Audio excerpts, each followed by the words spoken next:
There is proof that supernovae all through the universe are at last liable for seeding the cosmic systems, heavenly bodies, and our little blue circle. Researchers estimated the remainders of the 1680 blast of Cassiopeia A that included calcium, sulfur, silicon, iron, and, generally abundant of all, oxygen. In littler sums they discovered phosphorus, carbon, nitrogen, and hydrogen. All the things fundamental for making DNA were available. A supernova closer to home may have caused such mass lightning strikes as to change the elements of the territory, pushing our precursors out of the trees and compelling them to adjust to new circumstances rapidly. The most widely recognized kind of supernova is center breakdown. At the point when a star around 10 to multiple times the mass of our Sun arrives at the end, the hydrogen runs out and it begins consuming off its helium. It consumes progressive components on the intermittent table until it gets the chance to press, which it can't consume off. Nothing can stop the breakdown of its center, and the external edges break down at 23% the speed of light. A fourth of a second later, staying material bobs off the iron center, making the underlying period of the shockwave. 1990 saw the making of Archie, generally viewed as the main Internet searcher. With such a large number of approaches to limit look-through utilizing Archie, it took any longer to pick all the unexpected parameters in comparison to it accomplished for the indexed lists to return.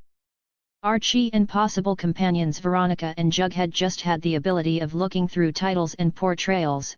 None of them recorded the substance of any of the archives they found.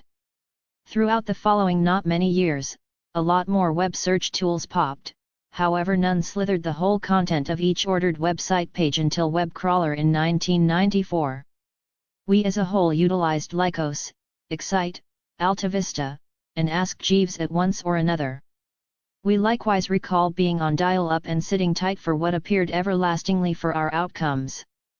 On October 29, 1969, utilizing a trial association called ARPANET, scientists at UCLA sent the primary message across arranged PCs. The message got by Stanford specialists read low. It was expected to peruse login as that was the secret phrase for the framework, yet the framework slammed after only 2 letters. The two schools had as of late introduced interface message processors, or switches as we currently know them. When Stanford got its IMP, a fast line was placed in to interface the two. There was currently a 2-hub arrange, empowering somebody to utilize a PC at one school to get to the assets on the other school's PC. The ARPANET line speed at the time was 50 kilobits per second. With 8 bits in a single byte, 2 letters of the letter set would take 16 bits. After a touch of math, we get something in the area of a couple of 10,000 ths of a second in transmission time. It is no big surprise that we get so furious today when it takes even seconds to stack a page on the web. They set the bar high in 1969. Imagined in late 1947, the transistor was something that altered the hardware business in the 20th century. Innovators William Shockley, John Bardeen, and Walter Brattain inevitably got the Nobel Prize for their endeavors. The exchanging rate of these early germanium transistors bested out at 60 GHz, which means it took around 20 nanoseconds to switch. Upgrades, for example, changing from germanium to silicon, and making the advanced transistor essentially improved the abilities of the transistor. Today the quickest exchanging transistors can work at a bewildering 800 GHz or more. The 2 nuclear bombs dropped in Japan in 1945, Little Boy on Hiroshima and Fat Man on Nagasaki, quickly changed the course of World War II. The bombs caused pulverizing harm that would keep going for a considerable length of time.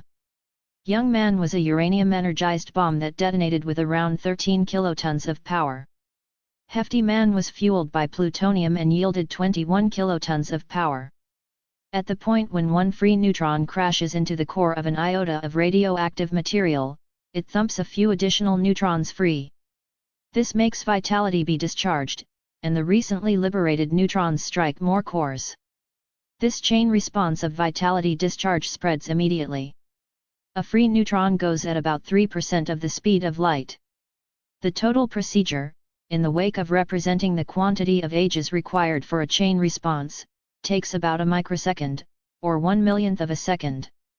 Physicists at Los Alamos nicknamed this time a shake, as in as quick as the shake of a sheep's tail. In only 2 shakes, somewhere in the range of 60,000 and 80,000 individuals were burned in Hiroshima and 40,000 in Nagasaki.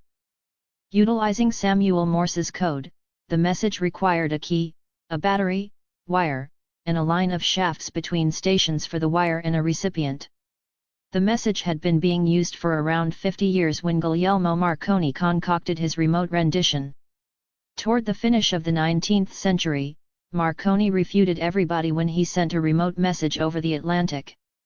Starting in 1894, Marconi began sending transmissions once again short separations, in the long run over the English Channel in 1899.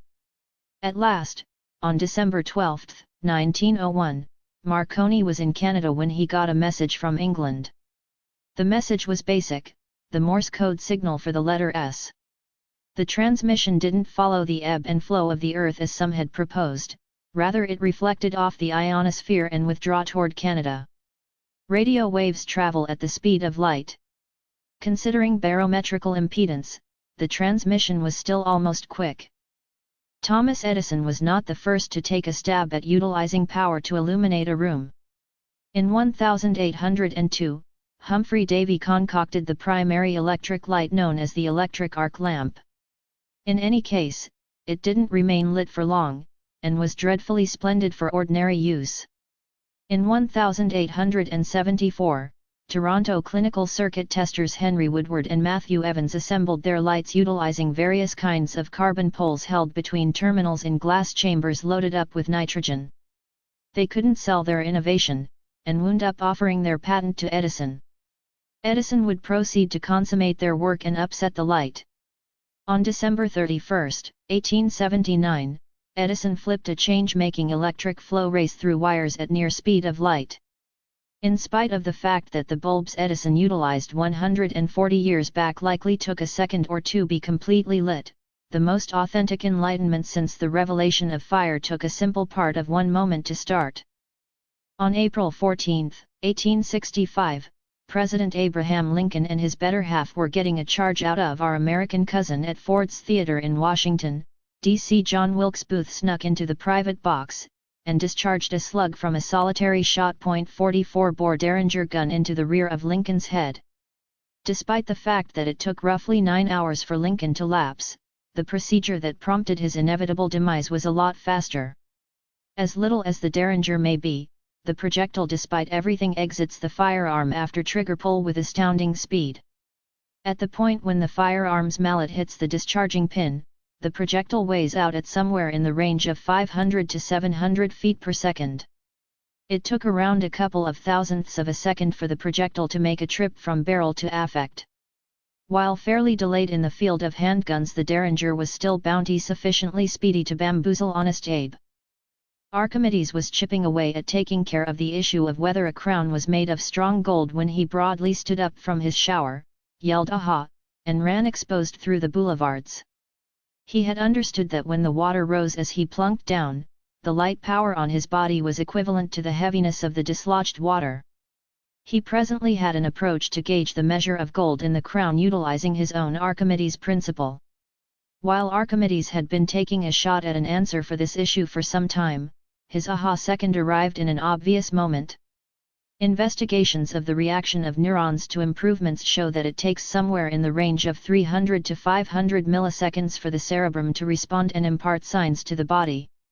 Next time you are lost in a fantasy, maybe the following extraordinary creation may simply fly into your head. It happens quick, attempt to record it. During the last annihilation occasion, toward the finish of the Mesozoic era 66 million years prior, a mountain-sized space rock pummeled into the Earth at around 40,000 miles 60 minutes. The size was about that of 100 trillion tons of TNT. As per researcher Joanna Morgan, anything inside 600 miles of the effect site was immediately, or inside a couple of moments, executed by the fireball. In right over the flicker of an eye, one of the most calamitous occasions throughout the entire existence of the planet started. The harm, obviously, was not restricted to the quick destruction. The drawn-out impact was the all-out destruction of the dinosaurs alongside 75% of all species on Earth. Thanks for watching and don't forget to subscribe to the channel.